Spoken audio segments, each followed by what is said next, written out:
지금의 중동 지방은 1차 세계대전 이전에는 한 나라였습니다. 오스만 제국이 통치했죠. 한 국가를 형성하고 살았었어요.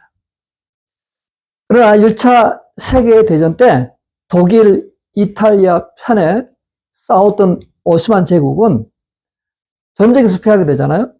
그리고 전쟁에서 승리한 영국, 프랑스 두 나라의 주도로 오스만 제국은 현재의 아랍 국가 22개의 국가로 강제로 쪼개지게 됩니다. 자, 그러면 이스라엘은 어떨까? 이스라엘은 기원전 1세기경에 로마 제국의 지배하에 놓이게 됩니다. 세 번의 독립전쟁이 있었지만 진압돼 실패했죠. 그 과정에서 성전은 허물어지고 파괴됩니다. 통곡의 벽만 남아 있습니다.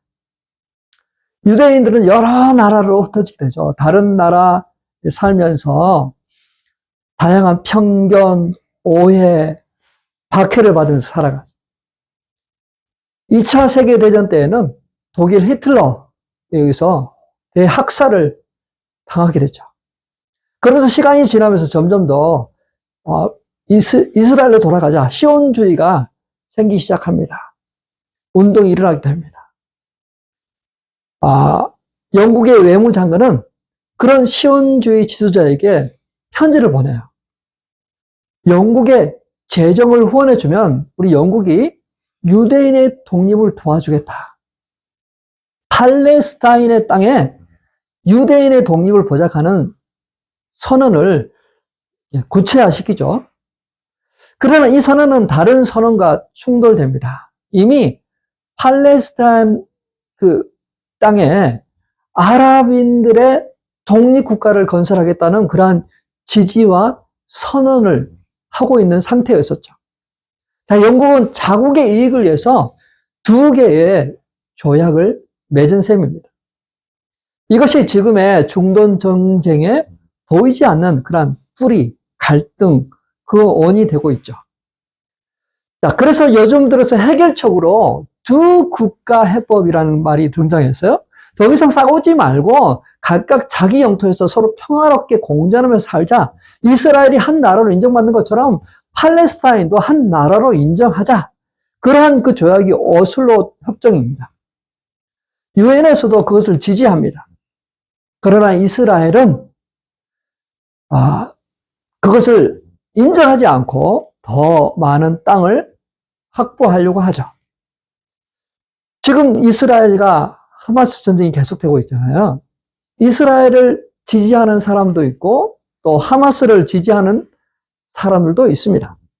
어느 한쪽의 편을 들어서 성과 악의 구도로 보는 것은 바람직하지 않다고 생각합니다. 이 모든 것들이 평화롭게 해결되기를 바랄 뿐입니다. 자, 하나님은 더 나은 미래의 비전을 제시하셨어요. 신명기 8장 7절에서 9절 같이 한번 읽어보도록 하겠습니다. 주 당신들의 하나님이 당신들을 데리고 가시는 땅은 좋은 땅입니다.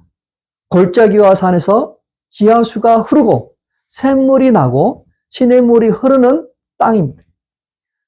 밀과 보리가 자라고 포도와 무화과와 석류가 나는 땅이며 올리브 그림과 꿀이 생성되는 땅이며 먹을 것이 모자라지 않고 아무것도 부족함이 없는 땅이며 들에서는 새를 얻고 산에서는 구리를 캐낼 수 있는 땅입니다. 하나님이 주시고 인도하시는 땅은 축복의 땅이잖아요. 젖과 꿀이 흐르는 땅입니다. 그러나 이스라엘의 실제 지리적 환경과 상황, 외적으로 보여지는 그러한 땅은 그러할 젖과 꿀이 흐르는 땅이 아니에요.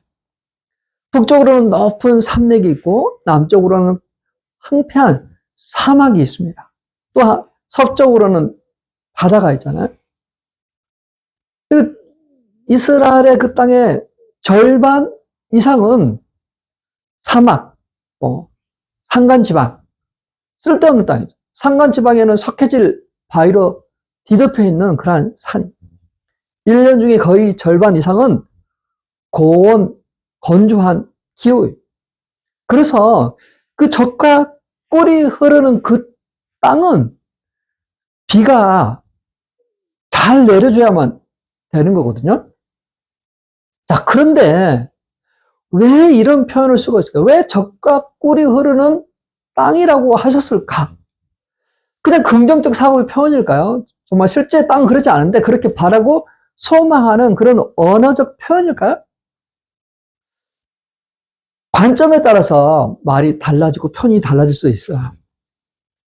광야에서 유목민 생활, 사막에서 살아가는 사람들 입장에 봤을 때는 정말 그 땅이 젖과 꿀이 흐르는 땅입니다. 저희도 또 사막 같은 데 가서 잠깐 며칠 동안 캠핑을 하잖아요.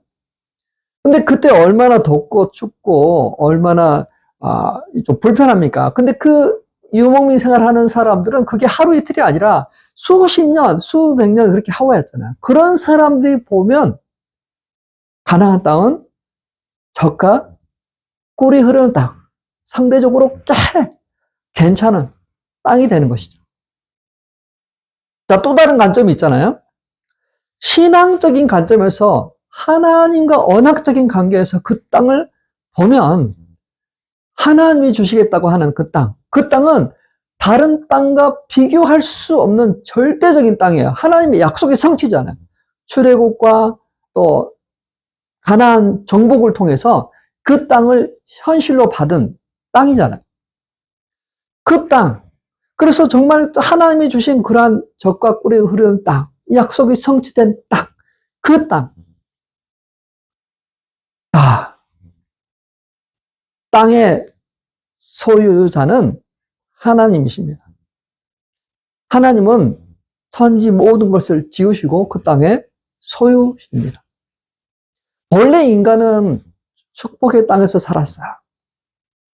하나님이 주신 땅은 정말 풍요로운 땅이었습니다. 그러나 인간의 그 죄로 말미암아서 그 땅에서 추방당했죠. 다시 이제 하나님이 아브라함을 부르셨어요. 아브라함을 부르셨을 때 세 가지 약속을 합니다. 첫째가 땅을 주겠다. 젖과 꿀이 흐르는 땅을 주겠다. 하늘의 별까지 자손을 주겠다. 그리고 복의 근원이 되겠다. 자, 젖과 꿀이 흐르는 땅, 아브라함에게 약속하신 그 언약의 땅, 그 땅은 비교 불가능한 땅. 그 땅의 형편이 어떻든 간에 그 땅은 젖과 꿀이 흐르는 땅. 그 약속의 성취. 이스라엘 백성들은 그 땅을 분배받았을 뿐이에요. 원소유자는 하나님이신데 그 땅을 받은 거죠. 자, 그 땅의 특색이 뭐냐? 그 땅이 정말 풍요로운 땅. 대곡, 나일강 주변에 있는 땅과 비교하면 비교가 안 될 땅이잖아요. 그런데 그 땅이 정말 젖과 꿀이 흐르는 땅이 되려고 그러면은 하나님과의 관계가 굉장히 중요합니다. 하나님과의 언약적 관계 안에 살 때 그러한 땅이 되는 거야. 만약에 하나님과 언약적 관계가 안 됐을 때는 그 땅은 기근과 또 황폐함과 또 전쟁과 어떤 그러한 것들이 그 땅에 있었던 거잖아요. 자, 우리가 한 가지 기억해야 될 것이 있습니다.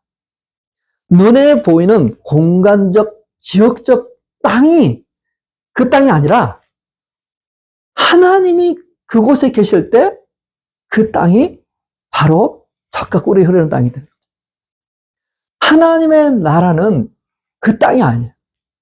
하나님의 나라는 그 땅에 속하지 않았어요. 이 땅에 속하지 않아요.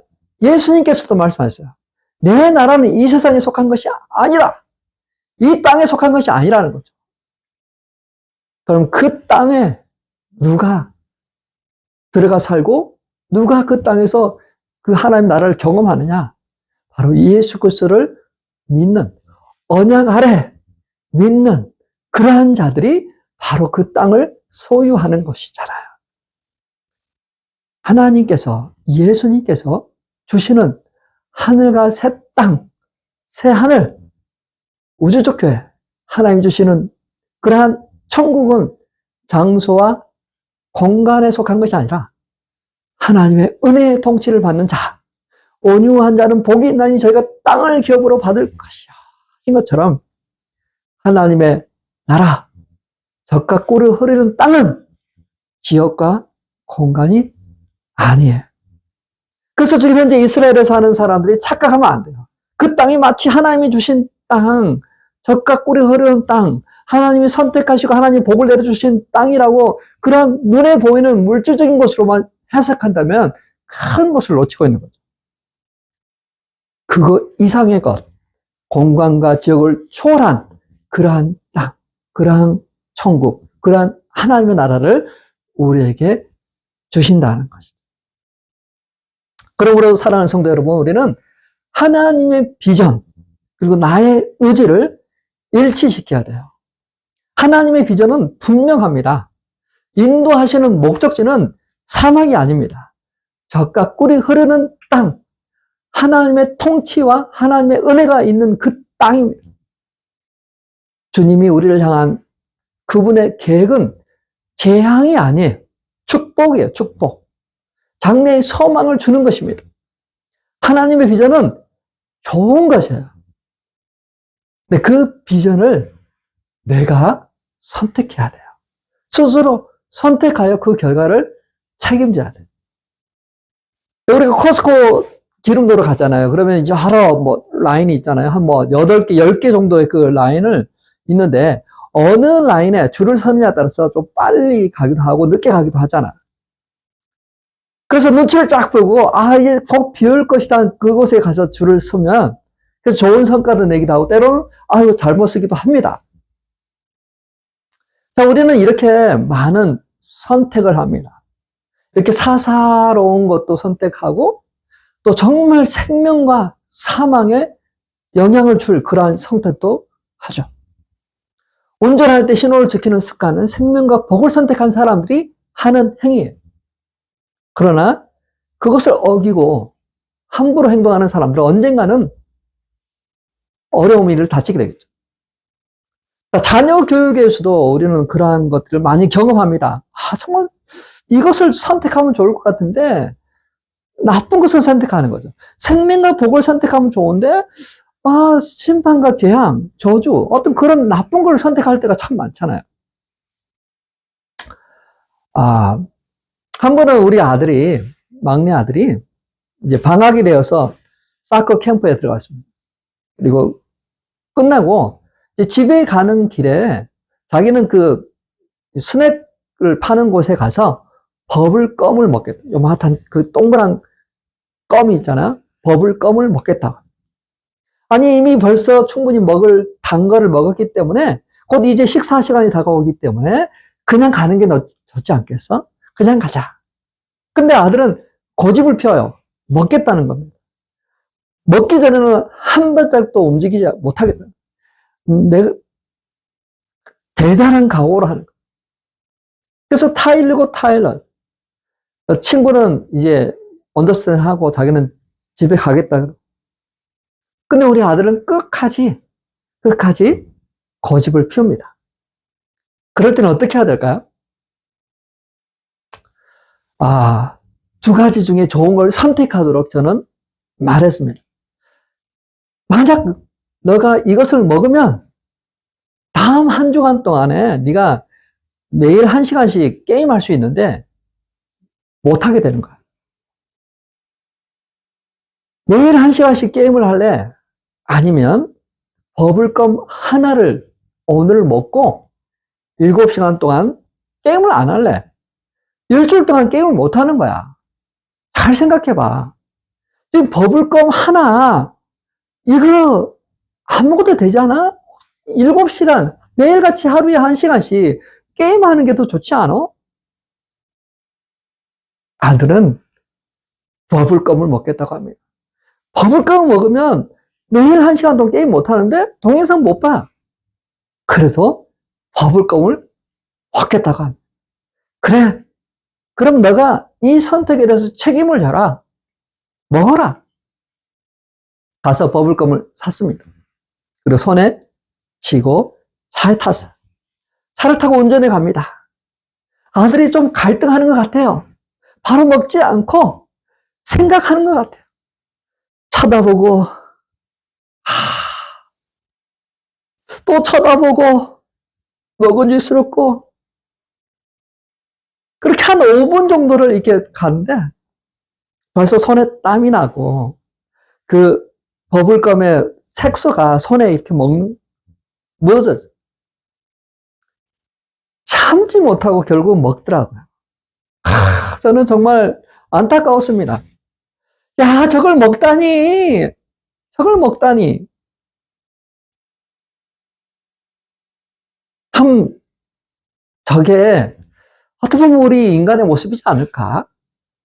더 좋은 것이 있는데 그 조그만 거 하나를 참지 못하고 견디지 못하고 그 욕심에 탐욕에 눈이 멀어서 그것을 바꿔버리는 그러한 상태. 그래서 신명기서는 우리에게 말합니다. 우리에게 이야기합니다. 30장 19절입니다. 나는 오늘 하늘과 땅을 증인으로 세우고 생명과 사망, 복과 저주를 당신들 앞에 내놓았습니다. 당신들과 당신들의 자손이 살려거든 생명을 택하십시오. 우리는 매일 수많은 선택을 하며 살아가죠. 어떻게 보면 지금의 인생은 우리가 지금까지 내렸던 수많은 선택의 결과인지도 모르겠어요. 어떤 선택을 하면서 지금까지 왔어요. 생존에서 번영을 위한 삶으로 나아가야 합니다. 주님의 비전과 나의 비전을 결합시켜야 돼요. 더 나은 선택을, 더 나은 삶을, 더 나은 번영을 향해서 우리는 나아가야 돼요. 모두가 다 생명과 복을 선택할 것 같아요. 그럴까요? 근데 생각보다 죄가 파워풀합니다. 탐욕과 욕심이 사람들 하여금 생명과 복이 아닌 다른 걸 선택하도록 합니다. 지금 당장 나에게 유익한 것을 선택하려고 합니다. 지금 당장 나의 어떤 그런 욕망을 해결해 줄 그것에 사람들이 넘어가요. 사단은 우리 넘어지게 합니다. 실족하게 합니다. 혼동에 빠지게 합니다. 중독에 빠지게, 죄의 노예가 되게 합니다. 어떻게 할까요? 어떤 사람들은 하나님께 오히려 블레임합니다. 하나님 책임이잖아요. 우리가 그렇게 될 줄 알았으면 그걸 한 가지를 제해야지. 왜 그걸 주셨습니까? 네? 그러면 하나님이 그렇게 할 수 있으세요. 그러나 로봇처럼, 프로그램된 로봇처럼 만들어요. 인격이 없는, 자유의지가 없는 그러한 자로 만들어요. 그게 좋으십니까? 아니죠. 우리 인간이 정말 다른 어떤 피조물보다 가장 뛰어난 것은 자유의지가, 인격체, 또 하나님의 형상과 모양대로 지음받았다는 것 자체, 아직, 그래서 우리는 우리 마음의 영장이죠. 하나님은 우리를 축복하시되, 우리에게 자유의지와 한 사람의 인격체로 만들어주셨어요. 고유한 그 사람만이 가지고 있는 그러한 것들이 있잖아요. 하나님은 우리가 멸망당하는 거 원치 않으세요. 모두가 다 구원받고 진리를 알기를 원합니다. 모든 사람에게 하나님은 그 은혜의 복음이 전달되기를 원합니다. 기회를 주기를 원하세요. 스스로 좋은 걸 선택하기를 원하세요. 자신의 의지를 발동해서 주님을 기쁘게 하는 자 되기를 원합니다. 주님의 비전과 자신의 비전을 일치시키기를 원합니다. 사랑하는 성도 여러분, 하나님의 비전은 우리가 잘 되는 것이에요. 번성하는, 생명을 얻는 것, 더 풍성한 삶을 사는 겁니다. 그럼에도 불구하고 마음은 언인데 육체가 따라주지 않죠. 그래서 우리는 끊임없이 나를 변화시킬 방법을 찾아내고 개발하고 적용해야 돼요. 하나님도 그걸 아시던 것 같아요. 그래서 그 이스라엘 백성들에게 어떻게 하면 개발하고 적용하고 또 변화할 수 있을까? 그러한 것을 상세하게 이야기해 줍니다. 신명기 6장 5절에서 9절입니다. 당신들은 마음을 다하고 뜻을 다하고 힘을 다하여 주 당신들의 하나님을 사랑하십시오. 내가 오늘 당신들에게 명하는 이 말씀을 마음에 새기고 자녀들에게 부지런히 가르치며 집에 앉아 있을 때나 길을 갈 때나 누워 있을 때나 일어나 있을 때나 언제든지 가르치십시오. 또 당신들은 그것을 손에 메어 표로 삼고 이마에 붙여서 기호로 삼으십시오. 집 문설주와 대문에도 써서 붙이십시오. 자, 어떻게 하라고 하고 있어요? 마음과 뜻과 힘을 다해 주 너희 하나님을 사랑하라. 열정이 있는 사랑을 하라. 대충 조금 사랑하지 말고 적당하게 사랑하지 말고 깊은 최선을 다해서 힘을 다해서 사랑하라. 깊은 관계 가운데 나가라. 우리 인간은 지, 정, 의가 있잖아요. 하나님을 알아야 됩니다. 성경을 읽어야 됩니다. 하나님이 누구인지를 알으세요. 하나님 우리에게 말씀하신 약속의 말씀이 무엇인지, 경고하는 것이 무엇인지 알면,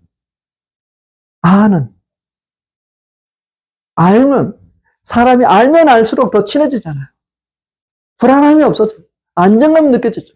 더 사랑하게 되고, 신뢰하게 됩니다. 감정적인 것도 생기고. 말씀을 읽어야 됐어요. 그래서 자꾸 말씀을 읽으라. 말씀을 묵상하라. 말씀을 자꾸 우리 마음에 떠나지 않도록 해야 돼. 말씀이 우리 안에 들어오도록, 남아있도록. 뿐만 아니라, 자녀에게 가르치라. 자녀에게. 부지런히. 어떻게? 부지런히. 앉아있을 때나, 길을 갈 때나, 누워있을 때나, 일어나 있을 때나 앉아있을 때나, 어디든지, 언제든지 가르치라.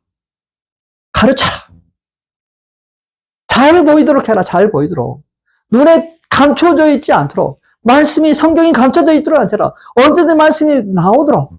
또 그것들 들리고, 보고, 자꾸 우리가 카톡에도 말씀을 읽고, 말씀을 듣고, 또 화장실에도 말씀을 써놓고, 자꾸 말씀이 우리 안에 들어와야 돼. 그 영상 일기도 쓰고, 기도 일기도 쓰고, 우리의 기도 제목을 쓰고, 자꾸 보고, 듣고, 읽고, 접하면서 하나님의 은혜가 우리 안에 있어야만 돼. 그래서 경건의 훈련은 우리의 생활 속에서, 일터에서, 가정에서 잘 때나 깨어날 때, 자녀들과 함께 할 때나 그때 이루어져요. 절대로 멈추면 안 됩니다. 포기하면 안 돼요. 리타이어하면 안 돼요. 신앙에는 절대 리타이어가 없어요. 성경이 말하는 젖과 꿀이 흐르는 땅,